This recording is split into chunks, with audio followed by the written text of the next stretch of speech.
important because mom is hopping through the grasslands of Australia and baby's just kind of bouncing along for the ride. Now when they start to look a little more like Boo here, they start leaving the pouch to learn where mom is finding food, and they only return to nurse and to find safety.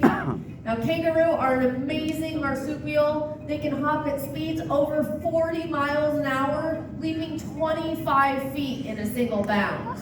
And Boo here, she's just learning how to do these programs, but we're very excited to share her with audiences in the future.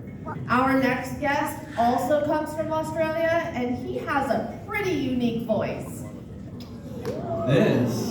This is Giggles, and he is the laughing kookaburra. Now, this little bird here is famous for his voice. So they use this little bird's voice in the background of every single movie that's ever had a jungle scene ever. It doesn't matter if they're showing an African, a South American, or an Asian jungle. They use this bird's call, even though he comes from the exact opposite climate. He's from the grasslands of Australia, but they use his call because it does sound like it's from the jungle. You guys want to hear it? Yeah. All right, ready, everybody?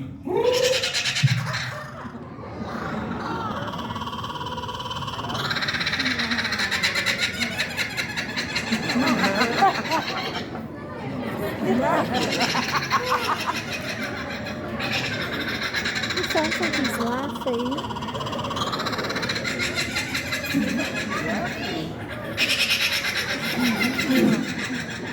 Do any of you guys have one of those friends that never stops talking?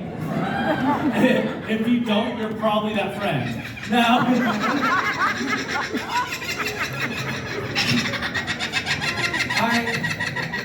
I think he's broken. Now the kookaburra here.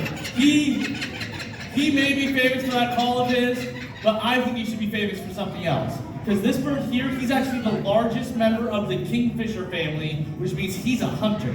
He likes to hunt mice, lizards, and snakes in the grasslands of Australia. I've even seen videos of these little birds hunting snakes as long as 6 feet. They'll dive down with that specialized bill of theirs. They grab onto the snakes right behind the back of the head, and then they'll whip them back and forth and back and forth until they're like a limp noodle. Then he'll start to swallow. Slowly swallowing and digesting that snake over 3 days while the rest of it's hanging out the corner of his mouth. Sounds weird, works very well for the kookaburra though. Now, somebody here in the US fell in love with these birds. They found a way to purchase one online and brought it into their home. Only this person lived in an apartment complex. And kookaburras are also known as the outback alarm clock. Because every single morning at the break of dawn, they let out that call of theirs. That the neighbors were not as big of a fan of it as she was, which is why he was sent to us at our center. Now, I love him a lot, but being woken up by that call every single morning would be enough to have me pull my hair out. Kind of like our next guest here. This is Whizzer the turkey vulture, and Jojo, I'm quite fond of his hairstyle. Now, turkey vultures get up in the morning, and the first thing they do is they spread those big wings and they start to sunbathe. And once they're nice and warm, they take flight. And when up in the air, they do these big, lazy-looking circles. But he's not lazy. He's up there doing something very important. He's smelling. He's looking for the grossest, stinkiest, most rotten and disgusting thing that he can find. And when he smells something totally gross, something that's been dead for a while, you know what he says? Lunchtime, and he dives down and makes a meal out of it. Vultures eat dead stuff. I heard a couple of you go, ew, but if we're all being honest with ourselves, most of us eat dead stuff. Nobody chases a cow down the road to chew on its leg. The only difference is the stuff he's eating is so bacteria-ridden it would make us sick, which is why he has that bald head. He's sticking his head inside of rotting meat. He doesn't want to get any of that on his feathers. He cleans his legs off in kind of a gross way. He pees down himself, which is why we named him Whizzer. Whizzer was sent to us a little over 17 years ago when somebody had the nerve to shoot this big, beautiful bird in his left wing. And birds' bones, they're hollow. They're hard to fix, and they just don't heal quite right, which is what happened to Whizzer here. He can fly a little bit, just not enough to survive on his own out in the wild. And that is Whizzer, the beautiful turkey vulture. So we're going to go from beautiful to the cute. This is little Maya. She's about a 40-year-old spider monkey. She's been at our center almost 30 years now, and in 1994, we got a call from LA County Sheriff's Office saying we found a monkey in a dumpster. Apparently somebody threw her away, and this kind of thing actually happens a lot. See, people get monkeys, they try and make them into pets, and they quickly learn why that's not such a good idea. See, monkeys are set up by nature to be the farmers of the rainforest. They are set up to eat fruits, they swallow the seeds, they squeeze the seeds out the other end in a nice little pile of fertilizer, and they do this about every 15 minutes. So as they're planting fruit trees and people's couch cushions and around the rest of their house, people get very tired of them. Not to mention the fact that as monkeys get older, they tend to get attitude, people get bit, they get sent to the hospital, and if that's not enough, they find out that these monkeys can live 40 to 50 years. So they get rid of them in all sorts of ways. Whether they get caught by U.S. Fish and Wildlife, or they send them to centers like ours, or other times they just release them into the world, kind of like what happened to Maya here. Now, spider monkeys. They're not set up like a lot of the other monkey species.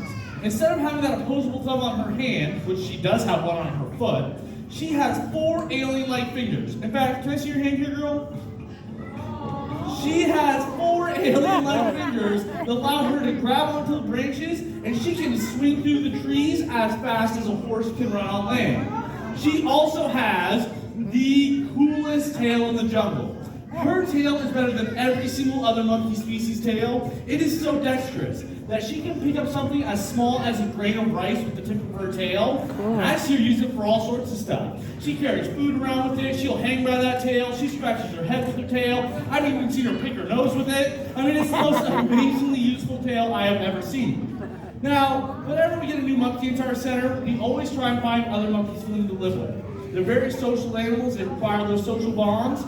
But because Maya here was fed so much of the wrong foods when she was young, she's not nearly as developed as other spider monkeys. So we had to find her a different companion. And eventually we did. Her name is Hobo. She's 54 years old, the only other monkey at our center that's older than Maya, and together we call them the Golden Girls. Wow. This is Hobo the Weaver Capuchin monkey. We got Hobo a little over 10 years ago when the person who was using her as an organ grinder monkey in Monterey, California, had to discontinue his practices. Now, for those of you who don't know what that is, that's a monkey that gets put in a costume, taken to a public area, and while music plays, they walk around collecting money from people. It used to be a pretty common practice, but has since been frowned upon. Now, because Hobo was so close to the public every single day, her handler had all of her teeth removed. So, Hobo needs very specialized diets, and she has health problems with her lower jaw. Which just goes to show, if you have to alter an animal that much in order to have it, you probably shouldn't have that animal in the first place. Now, capuchin monkeys are native to the Central and South American rainforest, and unlike Maya, who you just met, she has a thumb on both of her hand and her foot. One of the smartest animals I've ever worked with, unlike our next guest, who gives a whole new definition to bird brain. Oh, wow. This is Ebu, and what is he? Harry. Who? Who? Harry. Who? I'm kidding. That's my only owl joke. Just go who. You guys are absolutely right. This is an owl. You're looking at the barred owl. And Ebu here, he came to our center because he was flying free about 20 years ago when he made a big mistake and accidentally flew down in front of a car. And the guy, he couldn't stop and he hit this bird and shattered his left wing. But he scooped him up and took him to a wildlife vet that saved his life. But unfortunately, they couldn't save that left wing. No. Which is why he's with us at our center. Now, Kelsey is not wrong. Owls are kind of bird brain. See, they have the smallest brain compared to skull size out of all the other bird species. But they make up for it in other ways. Because these birds here are perfectly set up to fly and hunt at night. Some things that help them. Number one is those eyes. His eyes are so good at seeing at night that if we turned off all the lights in here, just made it pitch black, and took one little candle, with one little candle of light in the middle of a big room like this owl could see everything almost like we see it right now. That's how good his eyes are. But there's a problem with his eyes. His eyes are so big. His eyes take up so much room in his owl's skull, they're actually stuck, facing straight forward. If he wants to look to the left, he turns his little head to the left. The left. The left. I'm starting to sound like Beyonce. If you want to lean to the right, turn his whole head to the right. That's why he has that flexible neck. He can turn his head how far? 360. Almost one full rotation all the way around. Now, it's not like the cartoons. He can't go around, around, around. If he did that, his head would pop off. But he does have 2 extra neck bones that allow him to turn his head 270 degrees, almost one full rotation all the way around. Now, the second thing that helps him out is in his wings. See, he has specialized feathers called comb feathers that break up the wind and give him silent flight. That silent flight helps him out in 2 ways, because when he's flying through the forest at night, he's not only looking for food, he's listening for food. And if he's up there going flappy, flappy, flappity, he can hear the mice and the rats that are down there on the ground. The second way it helps him, those mice and rats, they don't hear him coming. He makes a sneak attack to capture his prey. Now, an owl this size will eat about 3 to 5 small rodents a night. They're an important part of the balance of nature, and even though he is such a profound hunter, the one thing he's missing is a sense of smell, which is good because our next guest is probably the stinkiest animal we work with. Skunk. This is Pepe the Striped Skunk. And they get that name because of that beautiful racing stripe down their back. But everybody always wants to know the same thing. They want to know about the spray. So I think instead of talking about it today, I'm going to show you how it works. I'm kidding, but you used your other half as a shield. Now, I am saving that for the end of my career, and it is most definitely going to happen in a junior high school. Now, that spray is his only form of defense, so if another animal gets too close, he does a few things first. He throws a fit. Have any of you guys ever thrown a fit before? Yeah, I'm sure you have.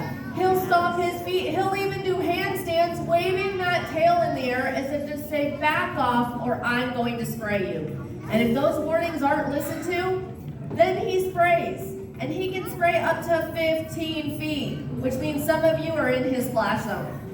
Now, normally an animal gets sprayed once and they learn their lesson. The one animal that never ever seems to learn is our dogs. Yeah, I love my dog, but he's been sprayed so many times I've lost count. And there are a few things that you can do to help prevent this from happening. I just apparently haven't learned my lesson enough yet. Things like making sure your trash is secure, bringing your pet food as well as your pets in at night. Then these guys will waddle through your yards, eating things like slugs and snails and other pests, and they'll become helper animals rather than problem animals. Now, we're gonna head on out because we're really not a fan of this next guest. This is Precious. And Precious here, she's a snake. She's one of these snakes that makes kind of a rattling noise. And when I get her out of her box, you guys might hear her talking to me a little bit. Let's see if she'll rattle. It's weird. Usually when I tap on her box, she rattles. Huh. Oh shoot, where did she go? I think that's funny. Teachers don't usually think so. This is Precious, a beautiful snake. I'd say she's striking, but that's a bad idea. She's striking. You're about to meet one of my favorite animals on this planet. This is the Northern Pacific rattlesnake. Now, isn't she beautiful? No. I said, isn't she beautiful? You don't want to hurt her feelings now. Now, Precious here. She came to our center because there was a man out weed whacking his lawn, and he accidentally cut her across her tail really, really badly. Almost cut her tail completely off. But he very bravely scooped her up in a box, and he took her to Walmart. Walmart. Yeah, Walmart. I mean, Walmart is the largest retailer in the nation. Eat it up, Florida. That's a good joke. Well, he scooped her out of a box, and he took her to a wildlife vet to save her life. But unfortunately, when she strikes for her prey, she misses, which is why he's with us at our center. Now, we're having a big, big problem with kids and rattlesnakes right now. Lots and lots of kids are getting bit by rattlesnakes. Is it because there's too many snakes? Idiot. No, it's because there's too many kids. No, it's not that either. I actually think his videos showing people handling venomous a reptiles, jackass. some of them can be great Look at a and fucking educational, rattlesnake. but I think kids are getting the wrong idea and are thinking it's okay to try. You have to keep in mind there's enough venom in this snake's mouth to kill a cow. It's something I don't be respectful of, but it's one that we can and should be able to peacefully live right alongside of. I think this is absolutely beautiful. That's precious. Let's invite the rattlesnake The fucking here. asshole comes down when he's got a snake. Now, And they even said because before Kelsey the and I show work with all these started. animals, we always get the question. You work with these amazing animals. What is your favorite animal? And you know what my favorite animal is? It's not the wild guys. I love the wild animals, but I know that they would much rather be out in the wild. But these next guests, I know they truly want to be with me. Their names are Basil and Millie. And these guys are what makes a good pet. Now, like I said, I love the wild He's got blue animals, eyes. but I trust these guys. They trust me. We never bite each other. I know this is where they truly belong. Now, did you guys enjoy those animals? I Yeah. hope you did. I hope you learned something. But more importantly, we need your help. And there's just a few things that you guys can do to help keep our environment clean and our animals safe.